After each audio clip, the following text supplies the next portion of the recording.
Hello, welcome back to the Tears of Fire podcast where I go over the Last Dragon Chronicles by Chris DeLacy. I'm Diego. I created this podcast to go over this series after not reading it for over a decade and a half. I wanted to I wanted to interact with the series once again, and when I went back, there were no podcasts, no audiobooks.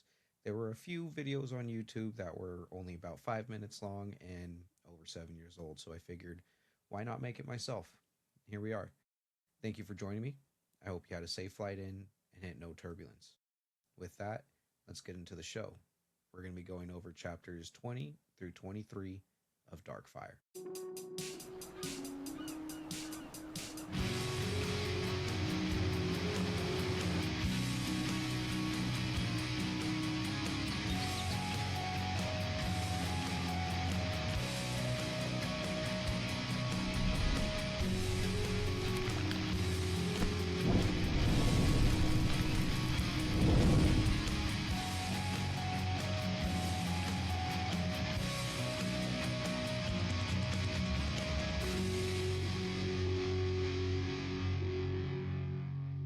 We pick up after last week where there were a couple of heavy chapters. We got the death of Sophie, and that was pretty much it.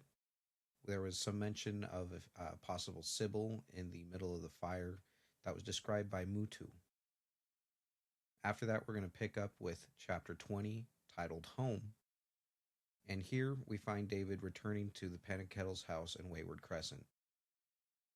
He walks into the door and he finds Alexa sitting with Liz at the table.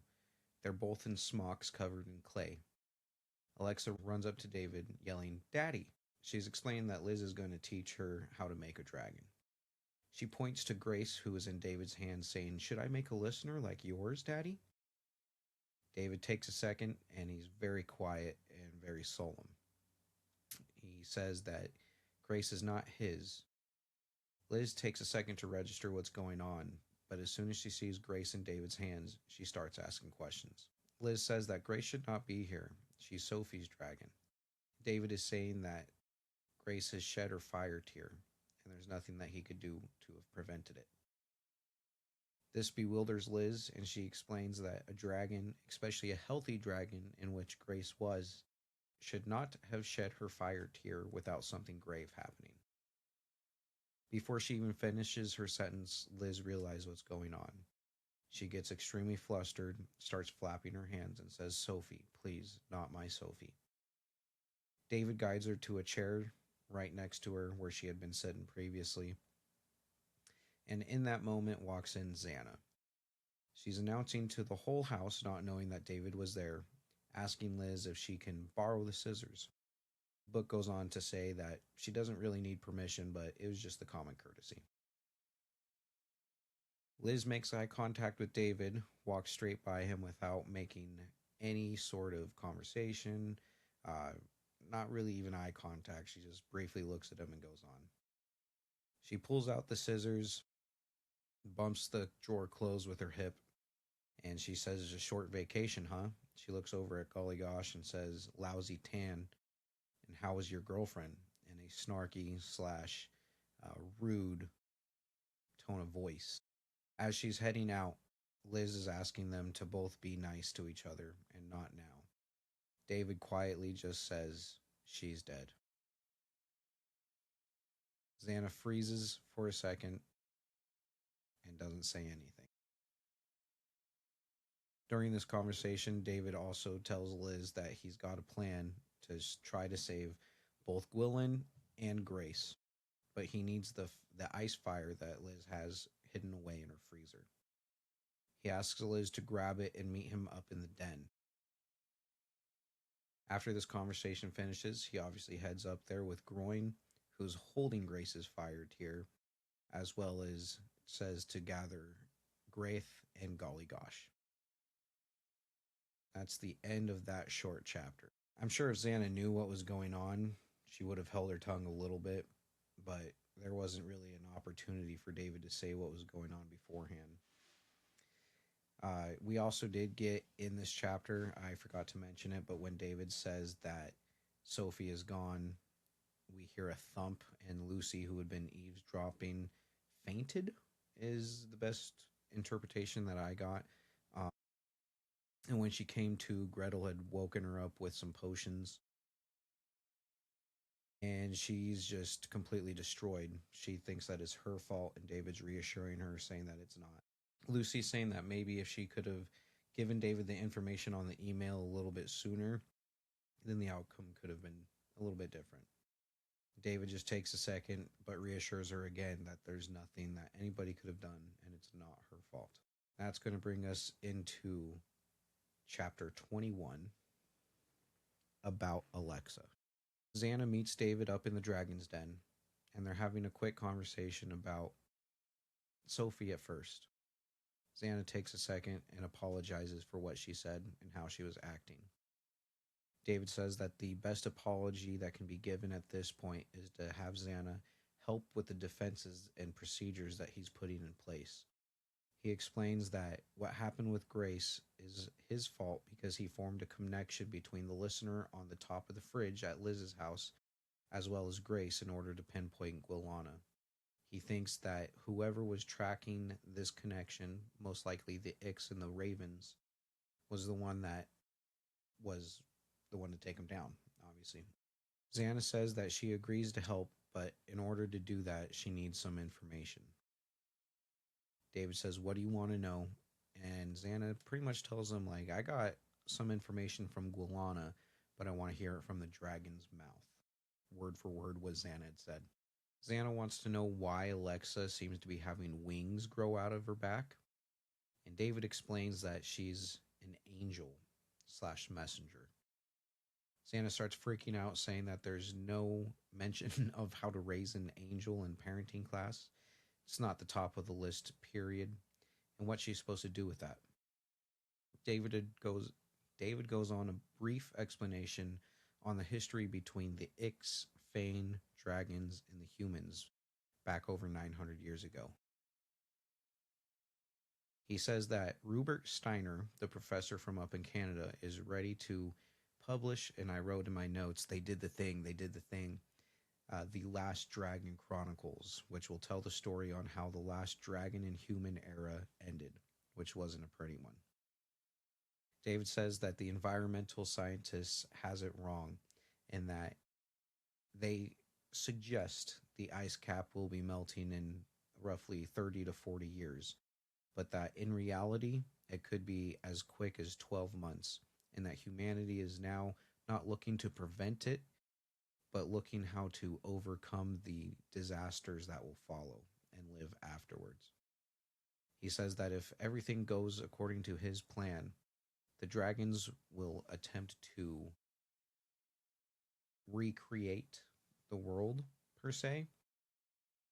His goal is to get the Fane, not the Fane, his goal is to get the Ix in a huge cluster called the Ix Risers and dump them all into the Fire Eternal in one go and try to transmute them, is what the book has been saying.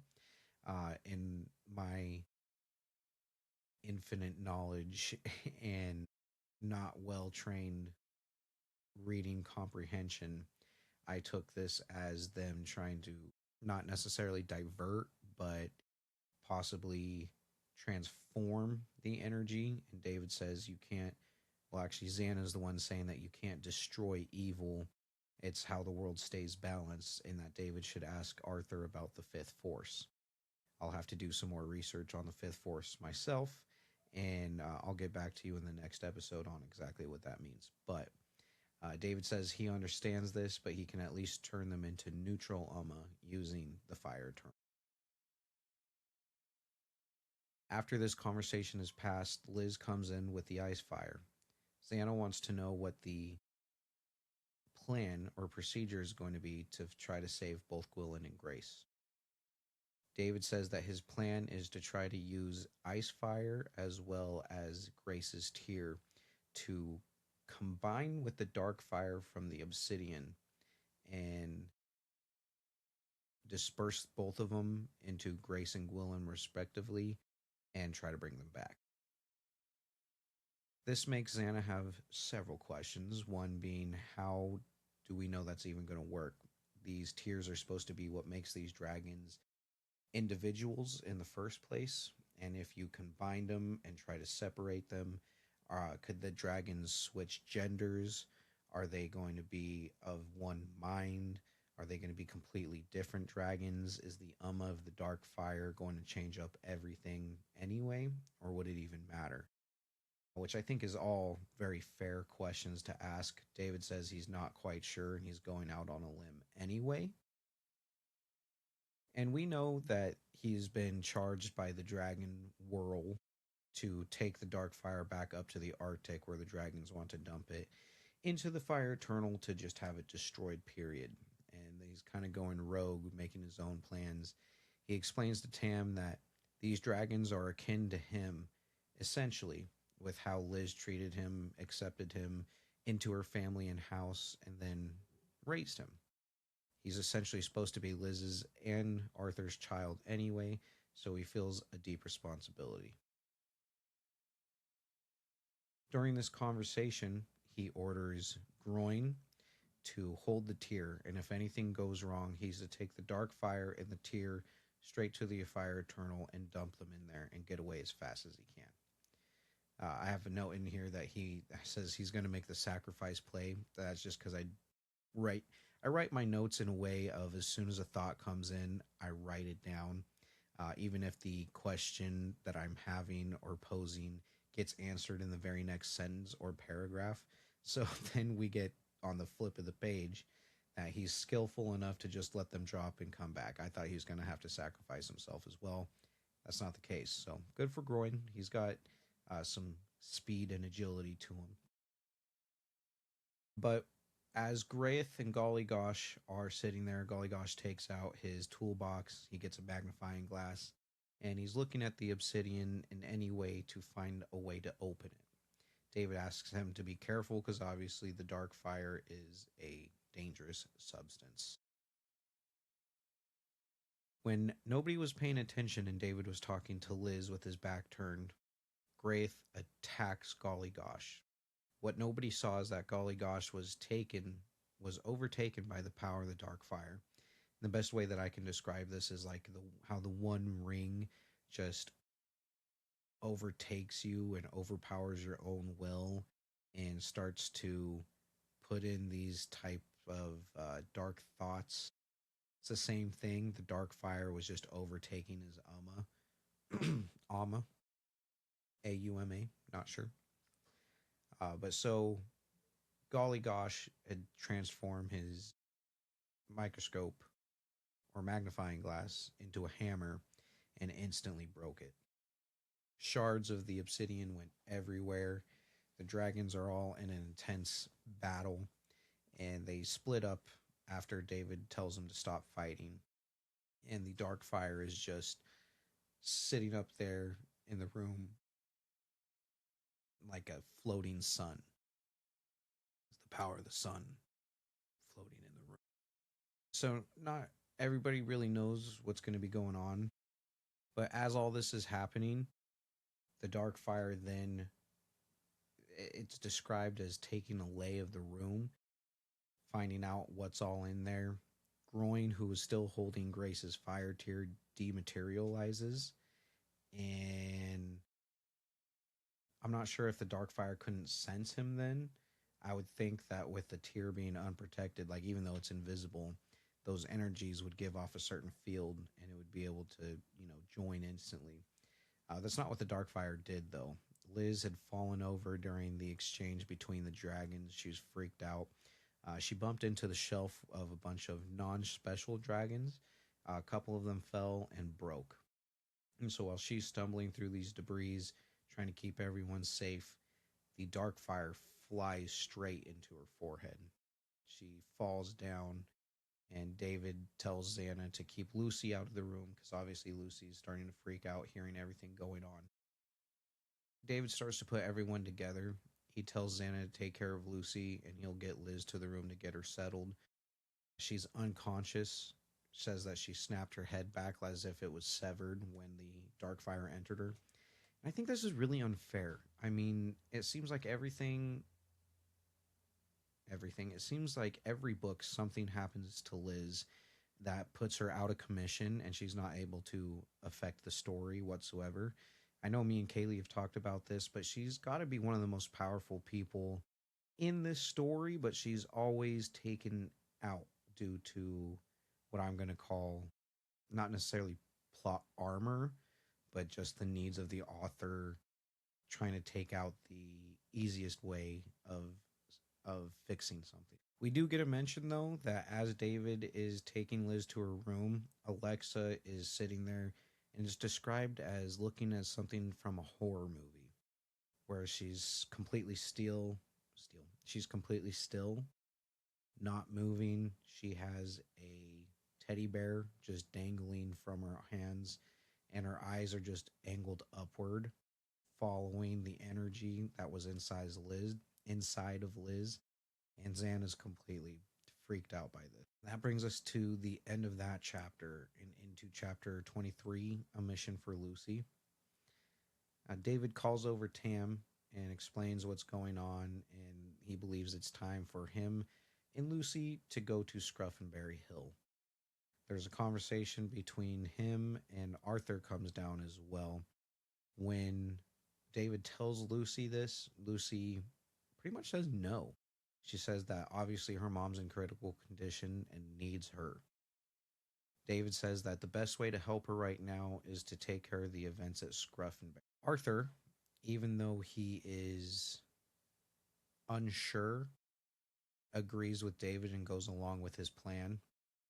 And once Lucy starts to go pack up, he turns over to David and says, I'm sure that you needed my okay since Liz is no longer able to give her blessing. I give mine, but you better know what you're. David doesn't really answer too much, just kind of gives him a nod and says that it'll be okay. Tam breaks in and says that he's not even sure if this plan is going to work. If David couldn't get the dark fire itself to be purified with just this, then how is he going to purify Liz? And he might have to sacrifice more than just a dragon now. Which, I mean, again, it's been over 15 years since I've read this series. And I remember main points, but not, the smaller, minute things. I feel like, in spoiler warnings for ahead, but I feel like if we lost Liz, that would have been something that I remember, and I don't. So I'm going to hold off for now on the judgment and thinking that obviously David is going to pull something out of his booty. But for now, it's looking pretty sketch, and hopefully David has a plan. They go inside where Alexa is starting to mold some clay again. And instead of making a dragon, she tells David, Hey, Daddy, look at what I made. And he looks over there, and it's a horse with a ribbon like body. It's very white, and David recognizes this as the horse from Scruffenberry Hill, or Scuffinberry Hill. Arthur sees this and says that there's no way it's a coincidence that in a time of this, that Alexa makes this creature or this creation, especially with her having premonition skills while she's either drawing or making some form of art. It seems like she's Gadzooks in that way, even though Gadzooks does it with his writing. Tam also brings this up that Gadzooks has been sighted 2 other times. One was in India and one was in Scotland. And he's left Dragon Tongue there as well. David asks if it's more locations, and Tam says it is. But he's not sure why Gadzooks decided that Scuffinberry Hill is to be the main location when there's a location in Japan and a Japanese volcano bedrest, and somewhere in Scotland, I don't quite remember. That might be a little bit more interesting. But Tam does say that he sent out crews from his magazine to go scope out those other places while him and Lucy can be at Scuffinberry. Now, Lucy's upstairs getting packed up, and right before they leave, the book kind of does this, what I imagine in my head if it was a book or if it was a book, if it was a TV show or a movie, it's panning from Lucy getting ready and then over to the dragons because it says Grace had been saved during this whole commotion. David did take the ice fire and threw it onto Grace's tear and put the tear into Grace, and Grace was then saved by Gwendolyn. Not Gwendolyn, I'm sorry, Guinevere, Liz's special dragon, who we know that both the clay dragon Gwaine and the clay dragon Guinevere need to come together and put their magic violet beam eyes on them in order for them to be fully killed in that process. She does it, and the dragons think that Grace is just resting. David tells Groin to go put all of the dragons on alert and let him know if there's anything out of the ordinary, even if it's the simplest thing. Groin doesn't mention this though because Grace is in stasis mode, and it's described as most dragons do go into this mode while they are resting anyway, so it's nothing too out of the ordinary. But what nobody sees is that her life force and Amma is being drained by a tail that's touching her, and it's Gwilyn. And that's actually going to be the end of part one of this book, and we're going to get into part two. Which here, let me see what that is. Woo! Sorry, guys. Here's my copy of Darkfire. You got the cover of it right there for you, just in case you haven't seen them.